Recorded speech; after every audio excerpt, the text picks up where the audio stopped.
Hello, everyone, and I'm coming to you all really quick to talk to you about what's really important when you use your stretch magic. This is my number one go-to stretch cord.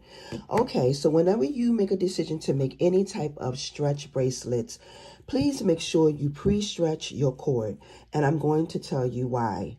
When your cord is not pre-stretched, okay, and you wear your bracelet over time, it is going to stretch for you. Okay, when you start wearing your bracelet, you will start to see gaps in between your beads, meaning that the cord will start stretching and you'll start seeing gaps.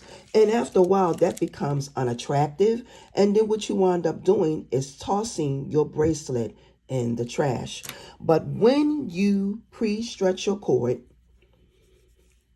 you will have a much longer use out of your bracelets. Thank you so much for watching.